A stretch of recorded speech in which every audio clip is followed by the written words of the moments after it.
할렐루야. 하나님 없이 살아갈 수 없는 우리들을 예배의 자리로 초대해 주신 하나님께 감사드립니다. 또한 그 초대에 응답하고 반응함으로 각 가정에서 정성으로 예배를 드리시는 모든 성도님들을 예수님의 이름으로 사랑하고 또 축복합니다. 우리가 신앙생활을 하면서 살아가다 보면 지나고 나서야 하나님의 계획이셨구나, 하나님께서 하신 일이었구나 라는 것을 깨달을 때가 있습니다. 하나님께서 하시는 일들이 이루어지는 과정 중에 우리가 그 사실을 알아차린다면 참 좋겠지만 우리에게는 그런 능력과 지혜가 없습니다.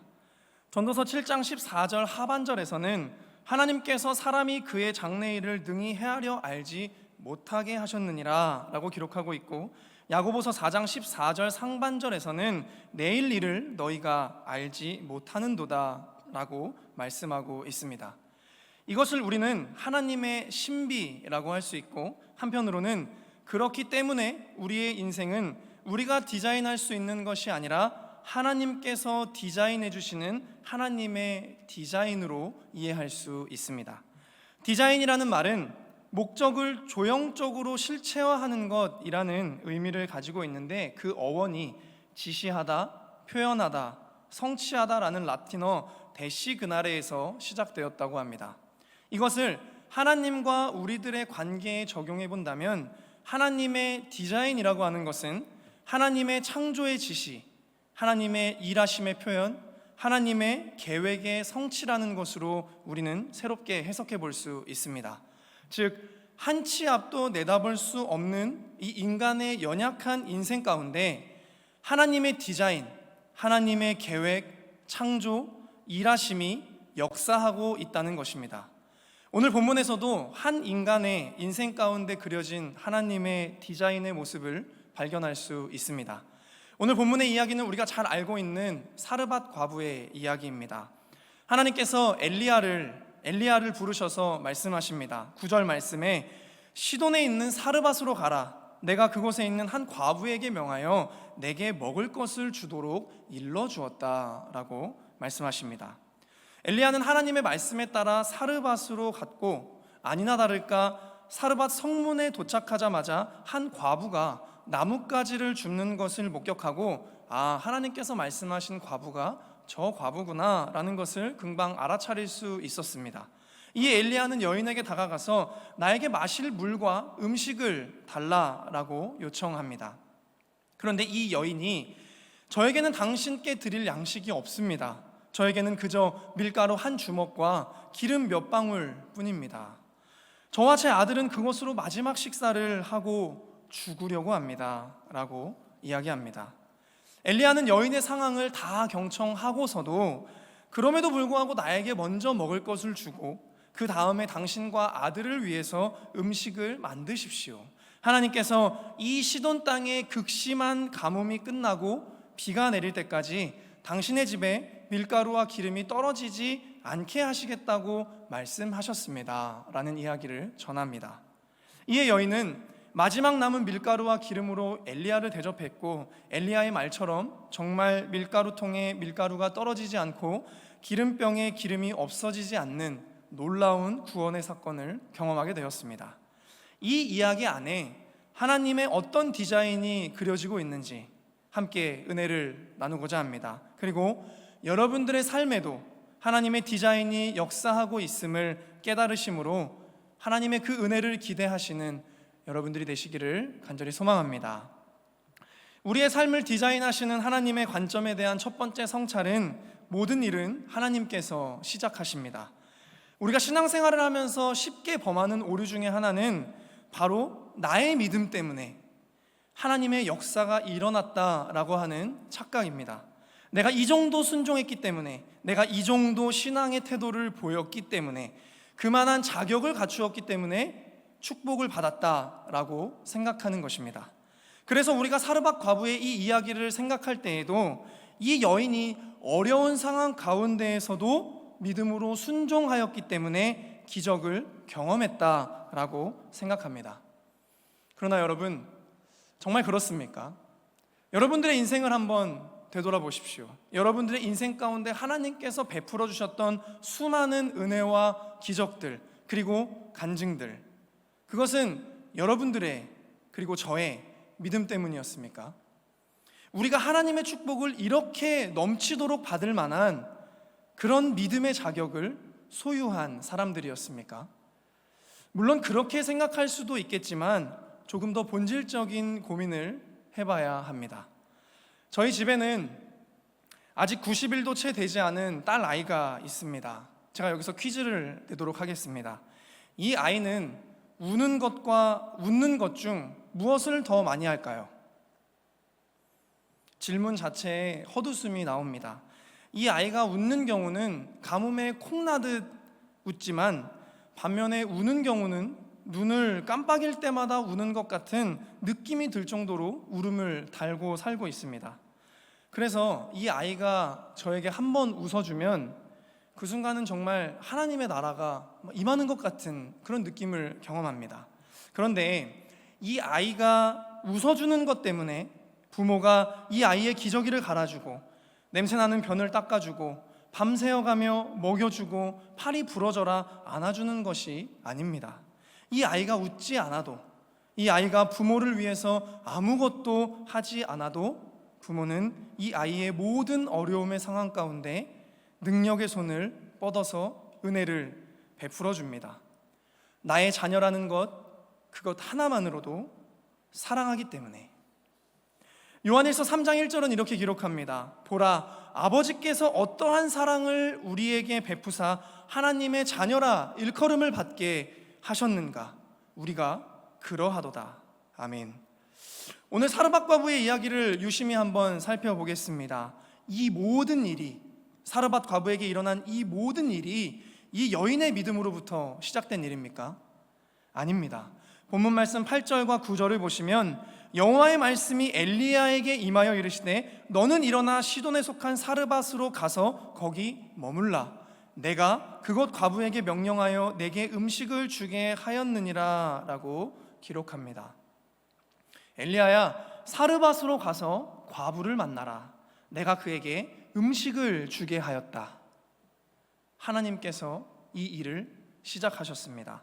사르밧 과부의 인생을 향한 하나님의 디자인이 시작된 것입니다.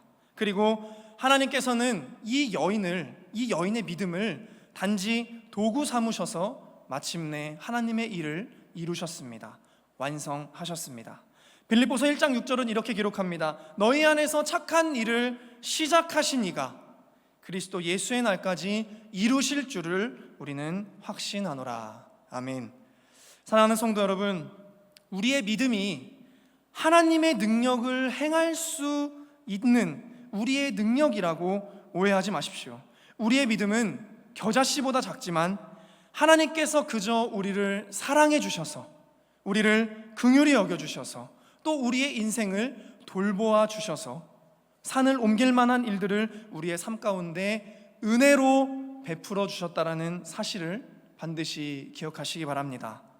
우리의 삶을 디자인하시는 하나님에 대한 성찰 두 번째는, 하나님께서는 우리의 연약함을 순종의 능력으로 변화시키십니다.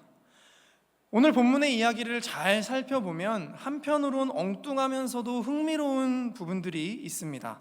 9절 말씀을 다시 보시면 하나님께서는 분명 이 일을 시작하실 때 엘리야에게 과부를 만나라, 내가 그에게 너에게 음식을 주도록 명령하였다라고 말씀하셨습니다. 그렇다면 엘리야가 여인을 만났을 때 물과 음식을 나에게 좀 주십시오 라고 했을 때 이 여인이 네, 제가 하나님께 그 명령을 받았습니다, 제가 음식을 준비하겠습니다, 이런 식으로 전개가 되어야 제가 생각했을 땐 맞습니다. 그런데 실제로 엘리야가 여인을 만나서 물과 음식을 나에게 좀 주십시오 라고 했을 때 여인은 오히려 극심한 슬픔에 잠겨 제가 하나님께 맹세합니다. 저는 당신에게 대접할 음식이 없습니다. 저는 지금 제 아들과 한 끼 먹기에도 부족한 마지막 남은 밀가루 한 주먹과 기름 몇 방울밖에는 남지 않았습니다. 심지어는 이것을 먹고 저희는 죽으려고 합니다 라며 자신의 비극적인 상황까지 전합니다. 하나님께서 엘리야에게 말씀하신 것과는 전혀 다른 상황이 펼쳐지고 있습니다. 본문이 기록하고 있는 이 과부라는 단어는 히브리어 알마나라는 단어로 그저 과부라는 뜻만을 가지고 있는 것이 아니라 버려진 곳, 황폐한 집이라는 의미를 가지고 있습니다. 즉 당시에 이 과부라는 존재, 그가 처한 상황은 단순히 약자의 차원을 넘어서 버려진 자, 황폐해진 삶을 살아가는 자로서의 상황을 이야기해주고 있습니다. 여러분, 그렇다면 이 여인은 얼마나 놀랐을까요? 아무리 먹을 것이 필요해도 그렇지 그 많은 사람들 중에 사회적으로 가장 가난한 과부에게 음식을 대접하라니, 이게 웬 말입니까?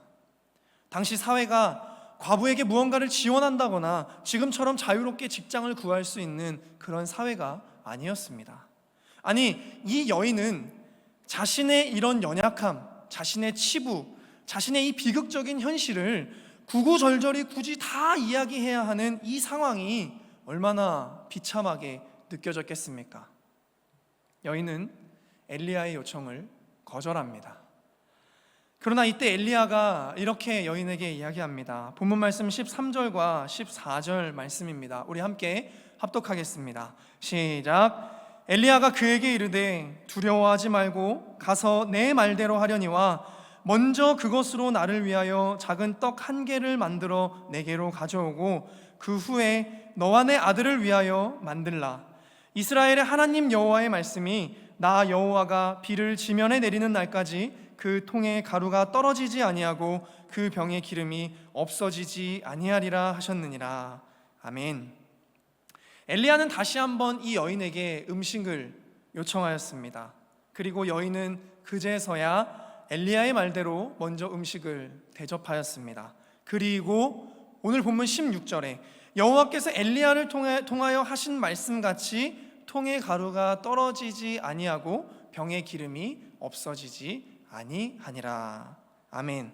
하나님의 축복이 임하게 됩니다. 사랑하는 성도 여러분, 어떻습니까? 아직도 이 일들이 이 여인의 순종 때문에 일어난 일처럼 느껴지십니까? 오히려 이 여인은 자신의 비참한 현실 앞에서 하나님의 축복을 받을 수 있는 기회를 스스로 거절하고 포기한 사람이 될 뻔했습니다. 그러나 하나님께서 그를 포기하지 않으셨습니다. 하나님은 여인의 연약함을 수치로 남겨두시지 않으시고 그 연약함이 축복으로 변화되도록 엘리야를 통해서 끝까지 일하셨습니다. 이 여인이 자신의 연약함으로 계속해서 비참한 삶을 살아가지 않도록, 그가 삶을 포기하지 않도록, 그가 하나님의 살아계심을 통해 다시 살아갈 수 있도록 그의 연약함을 순종의 능력으로 변화시키셨습니다. 즉 하나님의 디자인, 하나님의 일하심으로 그의 인생을 순종으로 그려내셨습니다. 여인의 의가 아닌 그를 사랑하시는 하나님의 선하심과 인자하심이 만들어낸 역사입니다. 사랑하는 성도 여러분, 우리의 믿음도 또 우리의 순종도 하나님의 축복도 우리의 의가 아닙니다. 우리가 어떤 능력이 있기에 믿음을 소유할 수 있고 또 우리가 순종할 수 있고 우리가 축복을 누릴 수 있습니까? 우리는 그저 죄에 매여 죄로 돌아가기를 좋아하고 심지어 우리가 예수를 믿는다고 하면서도 오늘날에도 순종을 거부하는 것에 익숙한 사람들이 우리이지 않습니까? 그럼에도 하나님은 그런 우리의 삶을 계속해서 새롭게 디자인해 가시고 우리의 그러한 연약함을 순종의 능력으로 변화시키시기 위해 포기하지 않으시고 일하십니다. 그러므로 여러분들의 연약한 상황, 여러분들의 암울한 현실, 그리고 여러분들의 어두운 감정을 순종의 능력으로 변화시키시는 그 하나님을 바라보시고 기대하시기를 간절히 소망합니다. 그리고 만약 여러분들의 연약함이 지금 순종으로 바뀌었다면 여러분은 이제 하나님의 은혜를 기대하셔도 좋습니다. 우리의 삶을 디자인하시는 하나님의 관점에 대한 세 번째 성찰은 하나님은 우리의 생명의 필요를 채우시는 분이십니다. 기독교인들이 정말 많이 하는 기도의 고백 중에 제가 생각하기에 아마 오늘 이 본문을 인용한 기도가 많이 인용될 것 같습니다. 저도 이 기도를 참 많이 인용했던 것 같습니다. 주님, 나의 삶에, 그리고 나의 인생에, 나의 비전에, 그리고 우리의 가정에 통의 가루가 털어지지 아니하고 병의 기름이 없어지지 않게 하옵소서. 문제는 우리는 이 기도를 본문의 상황을 전혀 생각하지 않고 고백하고 있다는 것입니다. 우리는 마치 이 기도가 통장 잔고가 꽉 차서 떨어지지 않는 물질적 기도로 생각하는 경우가 많습니다. 그러나 여러분, 본문을 자세히 보십시오. 하나님은 가부를 갑자기 부자로 만들어 주셨다거나 그의 사회적 위치를 상승시켜 주시지 않았습니다. 실망스러우실지 모르겠지만 하나님은 모든 일을 가능하게 하시는 분이시지만 동시에 무질서하게 역사하시는 분도 아니십니다. 성경은 하나님께서 우리 모두가 부자가 되길 원하신다고 말씀하신 적이 없습니다. 그렇다고 하나님께서 인색하신 분은 더더욱 아닙니다. 성경 그 어디에도 하나님의 인색함에 대해 기록하고 있는 사건은 없습니다. 하나님은 언제나 우리의 삶에 가장 정확한 생명의 필요를 채우시는 분이십니다. 여러분들은 메추라기의 이야기를 잘 아실 겁니다. 하나님께서 이스라엘 백성들에게 광야 생활하실 때, 광야 생활을 이스라엘 백성들이 하고 있을 때 저녁마다 메추라기를 허락하십니다. 백성들은 아침에 일어나서 안개가 걷히면 메추라기를 각자 먹을 만큼 필요에 따라 거두었습니다. 그러나 성경은 필요보다 더 많이 거둔 사람은 다음날 벌레가 생기고 냄새가 났다라고 기록하고 있습니다. 그런데 누가 그 메추라기를 허락하신 하나님께, 또 벌레가 생기고 냄새가 나게 했던 그 하나님께 하나님 참 쪼잔하시네, 어쩜 그렇게 인색하십니까? 라고 말할 수 있겠습니까? 하나님은 이스라엘 백성들의 생명의 필요를 은혜로 채워주셨습니다. 오늘 본문에서도 하나님은 사르밧 과부에게 가장 필요한 것이 무엇인지 아시고 생명의 필요를 채워주셨습니다. 사랑하는 성도 여러분, 하나님께서 여러분들의 삶 가운데 어떠한 축복을 허락하시길 원하시는지, 그 축복이 어떤 축복인지 우리는 알 수 없지만, 그리고 그것이 우리의 기대와는 많이 다를지 모르지만, 그것보다 우리가 기억해야 할 분명한 사실은 하나님은 하나님을 섬기는 자녀들의 불행한 삶을 원치 않으신다는 사실입니다.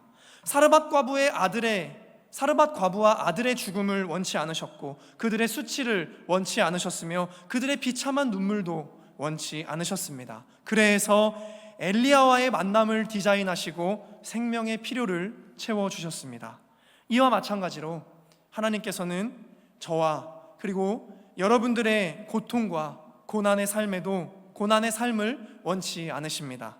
그렇기에 지금까지 우리의 생명의 필요를 신실하게 채워주셨고 앞으로도 우리의 생명의 필요를 채우시기 위한 하나님의 디자인은 계속 될 것입니다. 우리의 생명의 필요를 넉넉하게 채우신 하나님, 그리고 앞으로도 신실하게 채워주실 그 하나님 앞에 감사와 영광을 돌리며 살아가시는 저와 여러분이 될 수 있기를 간절히 소망합니다. 한 아버지와 아들의 이야기로 말씀을 마치도록 하겠습니다. 평소 아들이 좋아하는 멋진 로봇 장난감을 생일 선물로 주고 싶으셨던 이 아버지는 아들에게 이렇게 이야기를 합니다. 아들, 로봇 장난감을 갖고 싶으면 하나님께 기도해봐. 그러면 하나님께서 기도에 응답해 주셔서 너의 생일날 그 로봇 장난감을 주실 수도 있지 않으실까? 아들은 아버지의 이야기에 귀가 솔깃했습니다. 그리고 하나님을 기대하는 마음으로 기도를 하기 시작합니다. 그러던 아들의 생일날, 여행을 떠나기 위해서, 생일 축하 여행을 떠나기 위해서 차량에 탑승하려는 이 아들을 향해 아버지가 이렇게 이야기합니다. 아들, 저 트렁크에 있는 걸레 좀 갖다 줄래? 심부름을 하기 위해 트렁크를 본 아들은 소리를 질렀습니다. 아빠, 여기 로봇 장난감이 있어요. 내가 기도했더니 하나님께서 정말 로봇 장난감을 저에게 주셨어요. 아들은 나의 믿음의 기도가 응답되었구나 라고 생각하겠지만 이 모든 것은 로봇 장난감을 선물하기 위한 아버지의 계획이었고, 이 일의 시작도, 그리고 아들이 로봇 장난감을 가질 수 있도록 모든 것을 진행한 것도, 그리고 마침내 로봇 장난감을 지어준 것도 아버지의 디자인이었습니다. 하나님은 우리의 삶을 디자인하시고 그 일을 이루시기 위해 그 일을 시작하시고, 우리가 그 일에 참여될 수 있도록 도와주시고, 마침내 우리의 필요를 채워주시기까지 모든 것을 완성하십니다. 오해하지 마십시오. 우리들의 믿음을 폄하하려는 것은 아닙니다. 하나님의 관점에서 우리의 인생을 성찰해 볼 필요가 있다는 이야기입니다. 사랑하는 임마누엘의 성도 여러분, 하나님의 디자인된 삶의 한복판에 여러분들이, 그리고 제가 살고 있습니다. 이미 하나님의 일은 여러분들의 삶 가운데 시작되었습니다. 그리고 여러분들은 은혜와의 만남을 향해 나아가는 중입니다. 이번 한 주도 하나님이 시작하신 일, 우리들의 연약함을 순종으로 변화시키시사 생명의 필요를 채우시는 그 하나님의 디자인을 기대하심으로 소망 가운데 또 믿음 가운데 살아가시기를 예수님의 이름으로 축복합니다. 기도하겠습니다. 하나님, 우리는 때로 나의 믿음이 뭐라도 되는 것처럼 착각했습니다. 그래서 나의 믿음 때문에 기적이 일어났다는 오류 속에 빠지기도 했습니다. 그러나 우리의 삶의 모든 역사는 우리를 사랑하시는 하나님께서 디자인하시고 시작하시고 이루신 은혜였음을 깨닫습니다. 또한 하나님은 우리의 삶의 고난과 역경, 외로움, 고독, 소외, 우울 등의 연약함을 순종의 능력으로 변화시키셔서 우리로 하여금 다시금 하나님을 기대하며 살아갈 이유를 깨닫게 하시고, 뿐만 아니라 자녀된 우리의 고통과 아픔을 원치 않으시사 우리의 모든 생명의 필요를 채우시는 분임을 깨닫습니다. 이 하나님의 디자인이 우리들의 삶 한복판에서 충만하게 역사하고 있음을 늘 기억하여 하나님을 기대함으로 믿음 가운데 응답하고 반응하고 순종하여 하나님의 채우심을 누리며 살아가는 임마누엘의 모든 성도들의 축복의 삶이 될 수 있도록 인도하여 주시옵소서. 특별히 이번 한 주는 세상 속에서 그리스도인의 의무를 다하겠다는 결단을 하나님 앞에 드립니다. 세상의 빛처럼 소금처럼이 아니라 세상의 빛이요 소금임을 기억하여 그리스도인다운 삶을 살아낼 수 있도록 인도하여 주시옵소서. 지금은 우리 주 예수 그리스도의 은혜와 하나님 아버지의 무한하신 사랑하심과 성령님의 교통하심이 하나님의 디자인된 삶의 충만한 은혜 가운데 믿음으로 응답하고 반응하고 순종하는 삶을 살아가기를 결단하는 임마누엘의 모든 성도들의 삶과 가정과 생업 위에, 그리고 코로나19로 어려움 가운데 있는 모든 이들 위에 이제로부터 영원토록 함께하옵시기를 간절히 축원하옵나이다. 아멘.